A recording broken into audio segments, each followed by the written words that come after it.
Following video is brought to you by BSEN, Boston Sports Entertainment Network.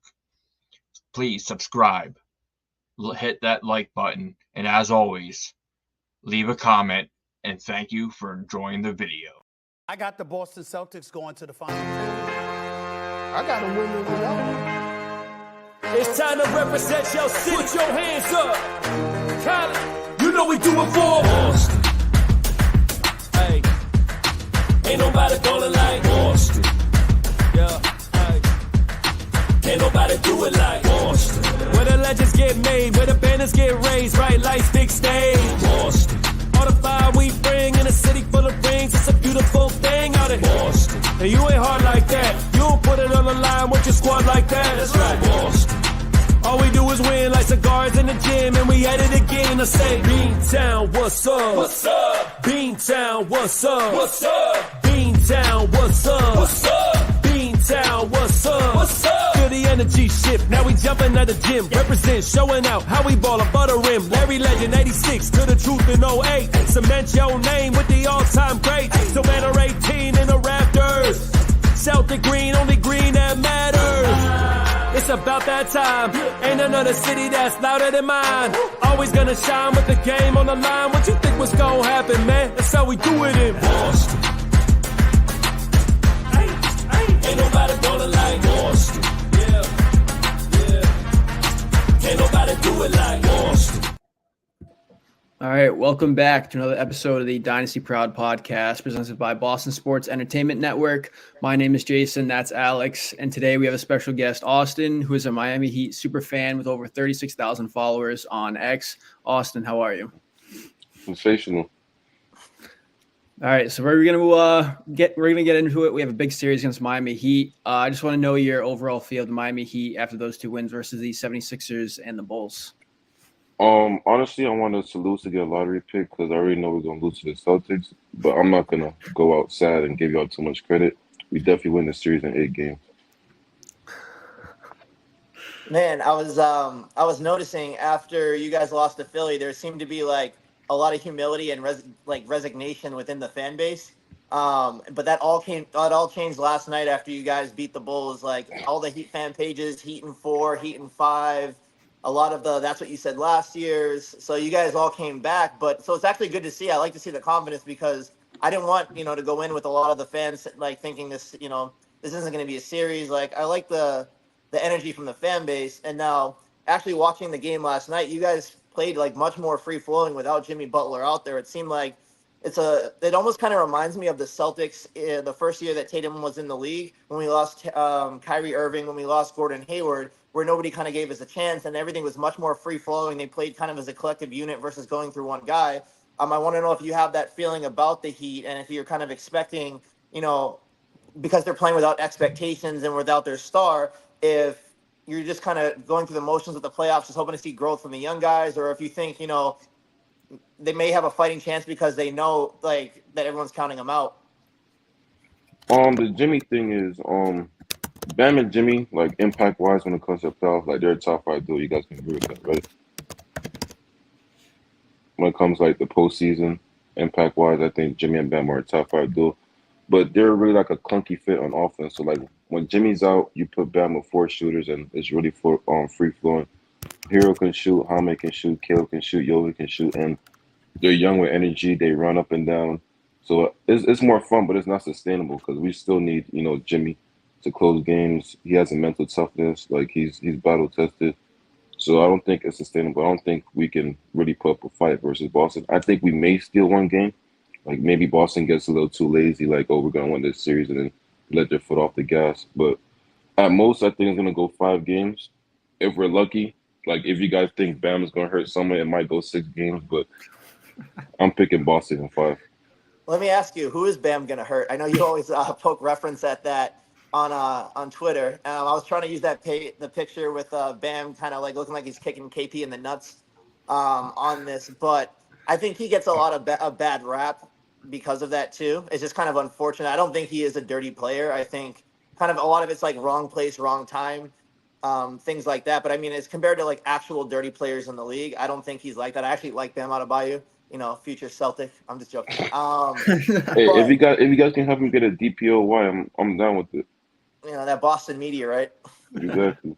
But I think from you guys playing more free flowing, my biggest concern, and I posted this on Twitter yesterday, is game one, because we've been off for so long and we haven't played a real meaningful game in a month since we wrapped everything up. And the Heat have been fighting for their positioning and then for their playoff lives the last two games. Would be they come in with all that momentum, with all that energy. And yes, the Celtics will see the Heat on the other side, which is why I wanted the Heat, because I knew they would take it seriously from the start, which last year we had Atlanta. And I feel like they just kind of went through the motions because they knew they would, beat that team. So getting a real test in round one with Miami. But my concern is maybe since Jimmy Butler is out, Terry Rozier is out, they may think the same thing.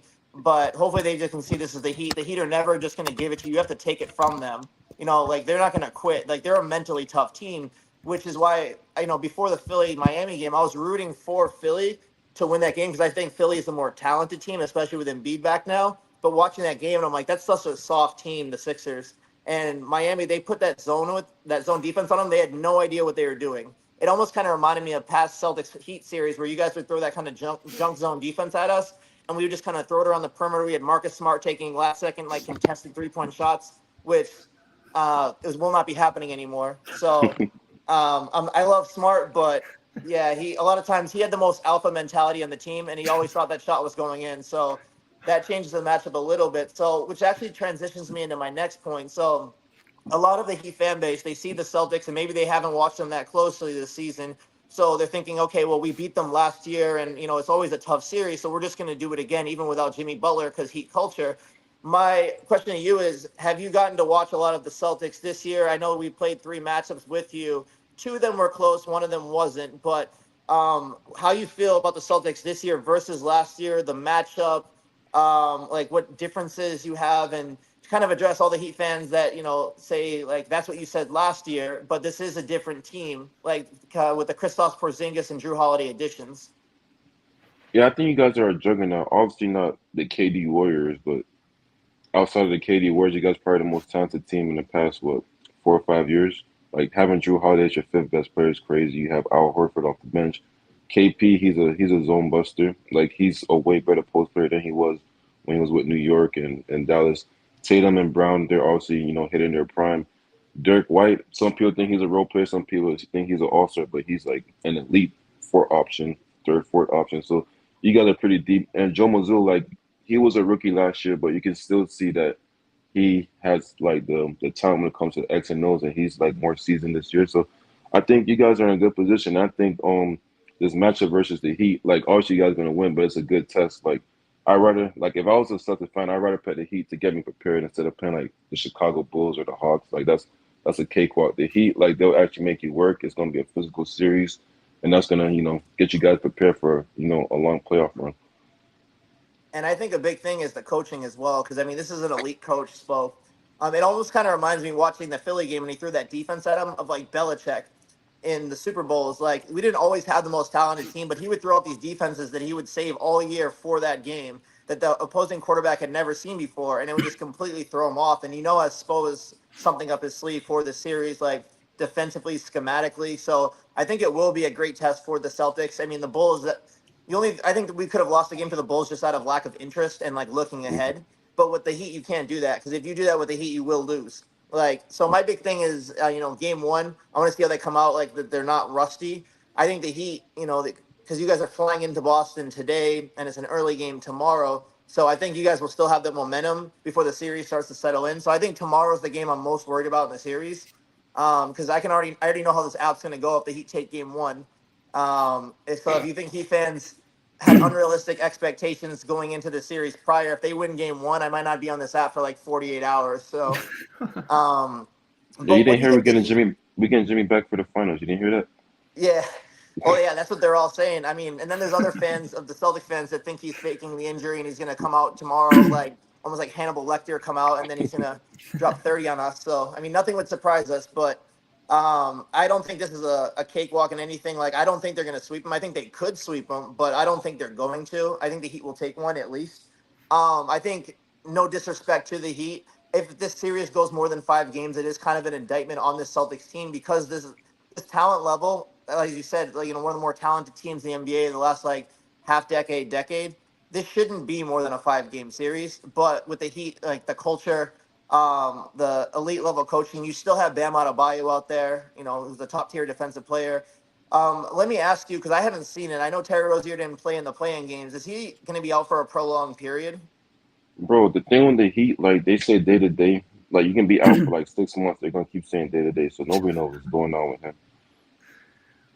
Yeah, like I saw with Duncan Robinson, like he was cleared to play against Philly, and then he just didn't play, but then he played last night. So Yeah, I guess it's something you'll see. Just comes on the floor when it comes on TV.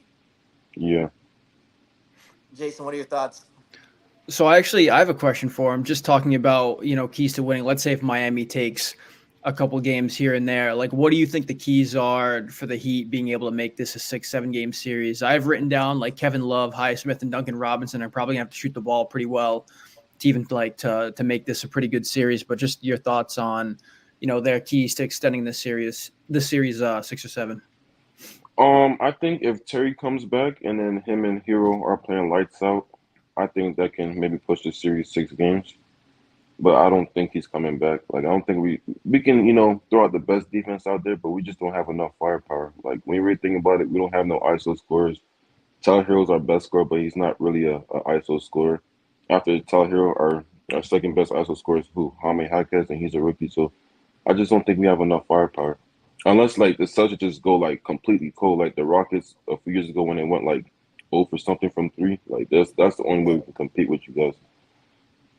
I think if you guys were to take game one in Boston, ride that momentum, I think that can completely throw off the series because then I think the Celtics might be in their heads more. And then it's like, the ghosts of the past with the Heat can start creeping in. So I think the last 2 years, like the Brooklyn game when everybody was afraid of Brooklyn and then the Celtics kind of wanted that smoke, that game came right down to the final shot. And then after that, the Celtics kind of breezed through. Last year, they went up 30 at halftime of game one. They let the Hawks back into that game. And it's like the rest of the series was kind of like that. It was a dogfight where it really didn't need to be. So I hope the Celtics can come out. I think this is a different team mentality-wise. There's a lot more veterans on this team as well. So, and like you mentioned earlier, Joe Mazzulla isn't a rookie coach anymore. He's been through the grind of 2 regular seasons and a postseason run. I know he's seen this Heat team, granted without Jimmy and a couple other additions, but I'm looking forward to this matchup. I think it's only right that we get to see this again. It would have been fun in the conference finals, but from a Celtics fan that is very high in the Celtics, but also lives in perpetual fear of the Heat as well, I think getting you guys early can be good as well before you guys build that momentum back and then Jimmy comes back. And so actually that makes me lead to my next point. So a lot of Heat fans after the Philly game started already talking about the offseason, what they needed to do. And then Brian Windhorst yesterday started talking about the plans of the Heat, to go star hunting. And it sounds like they were describing Donovan Mitchell as the player, on Bam's timeline. Should this series go like 4 or 5 games for the Heat? I mean, they put up a fight, but like, they just overmatched talent-wise, even with a Jimmy Butler. What do you think they will do this offseason? What do you hope they do this offseason to get back into contention? To be honest, it's been 4 or 5 years. I don't think we're gonna do anything. You see what I be saying about Pat Riley, Mick Garrison, like they're a horrible front office. Like they get way too complacent. What they should do, they should like empty the farm and trade for a star, whether it's Donovan Mitchell, whether it's Trey Young, whatever it's Dame again. Like we should definitely trade for another star. No one should be untouchable except for Jimmy and Bam. But Pat, he's very sentimental with the young core. Like he loves Tyler, he loves Jaime, he loves Jovic. I love them too, but when it comes to like landing a superstar, like they all can go. No offense to them, but Tyler can stay because that's my dog. But others, they can leave for sure.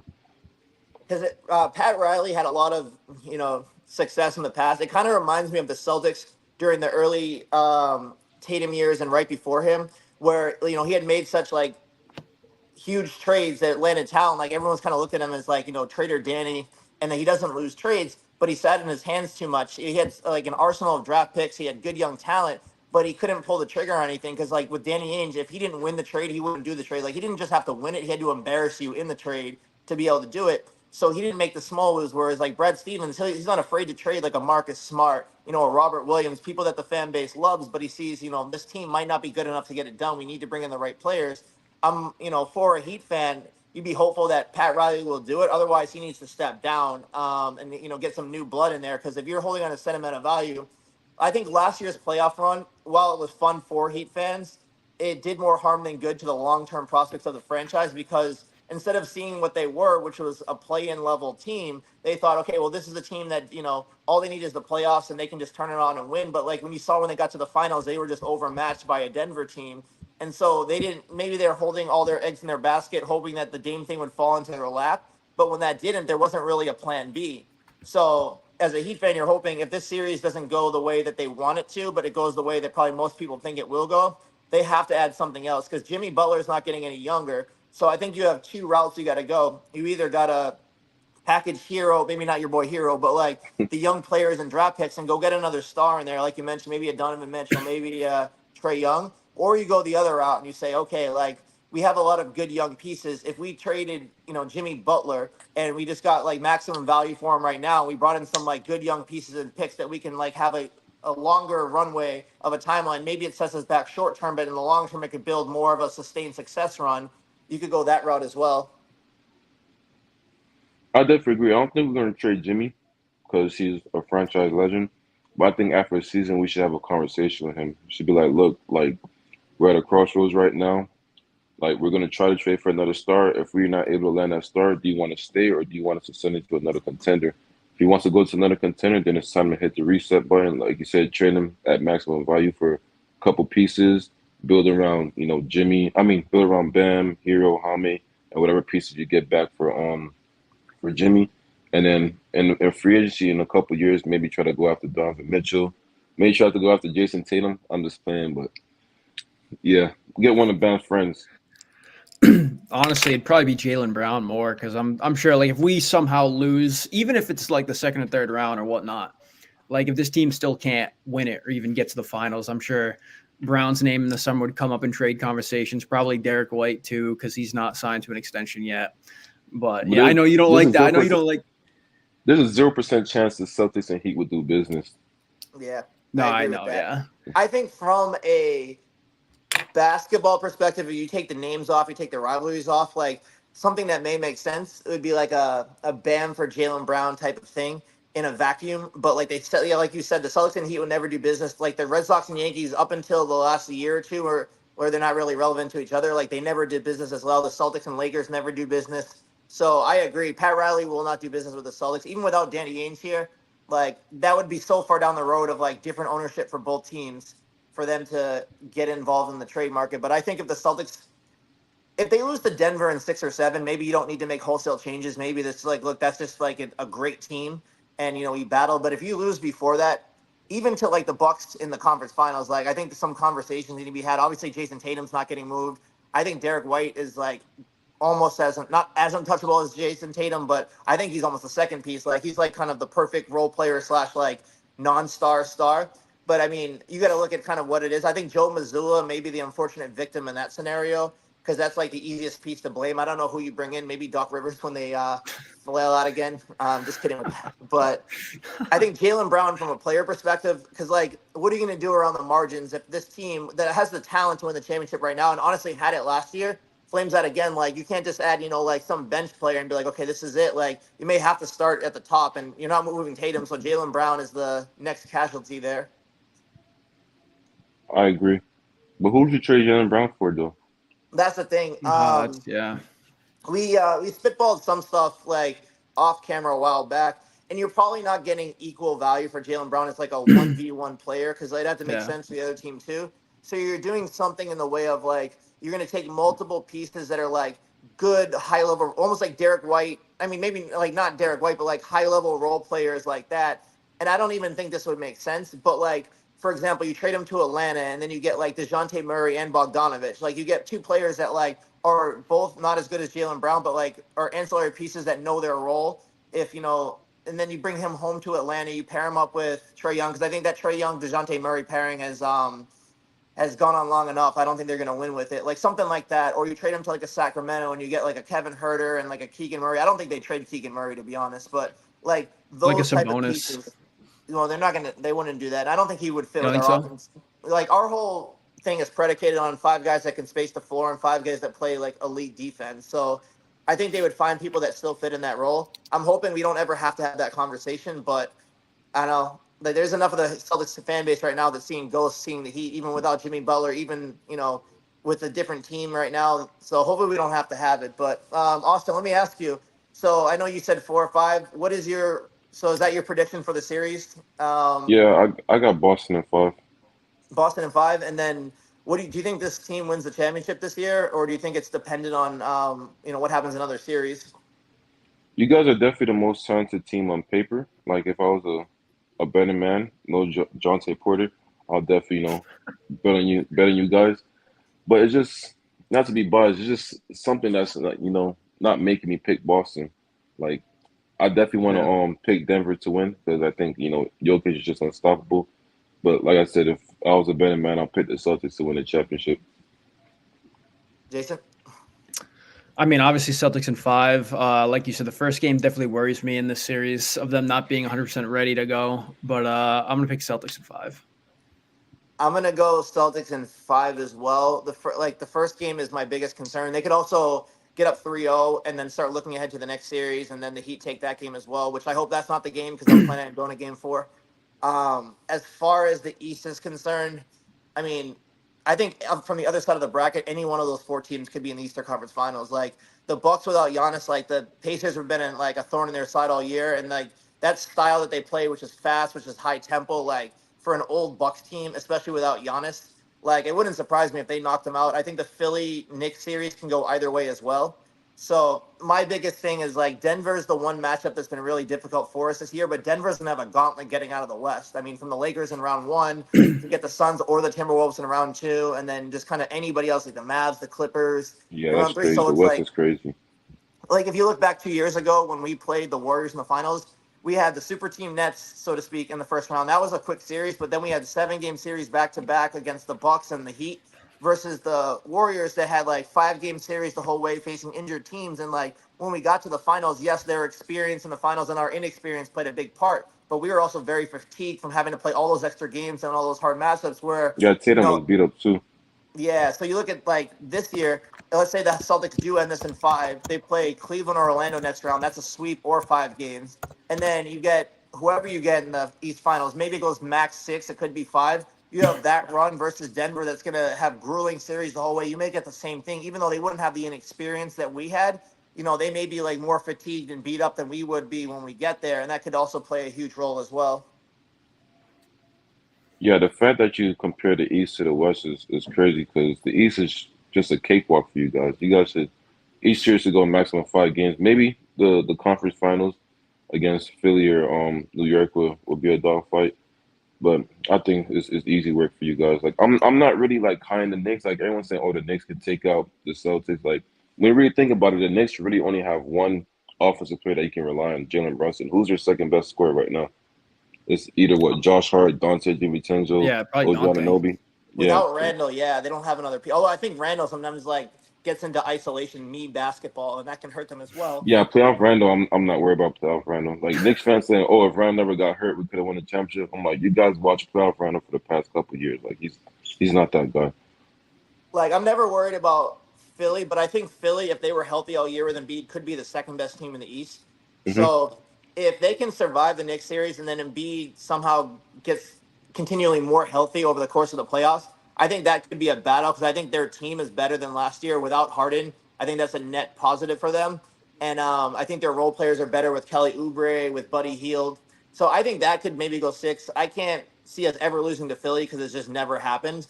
And then Embiid in big moments, like the reason without Horford, like I wouldn't say he's a stopper of Embiid, but he makes him work. And Embiid's flailing around all game, falling to the ground all the time. So he'll put up his numbers, but Horford's making him work for it the whole game. So by the time the fourth quarter comes, he's gassed and he's settling for jumpers. He's not attacking the paint anymore. And he's not, begging for free throws the way he normally does. And that becomes their offense. It becomes stalemated. So I just don't see any team in the East that can beat us this year. And if they do, it's not a talent thing. It's almost like a mentally weakness thing. I think the Celtics could even sustain an injury to a player and still could get out of the East. But I think for our series, Porzingis really changes the matchup because, like I said, with Philly, they had no idea how to attack his zone. I feel like Porzingis was brought in specifically for Miami. You throw him to him at the top of the key, 7-3, you can shoot over anybody, can see over the defense.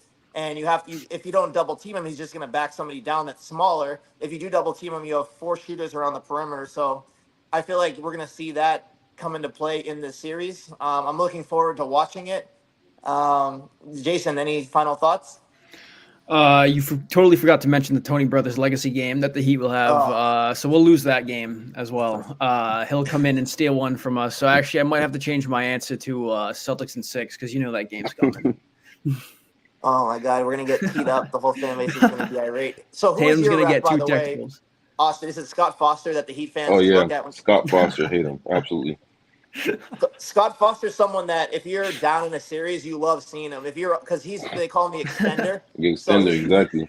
He's brought in to extend series. So if we're up 2-1 going into Game 4 and I see fucking Tony Brothers on the referee assignments, like I might not even go to the game. I know I'm gonna have a bad time. So Nice, man. But I think that will do it there for us. Austin, thank you for coming on. We really appreciate Of course, it. appreciate you guys. thanks. Yeah, Austin. no problem. This episode will be on X on Dynasty Proud 18 on our page, and we'll see you guys in the next one.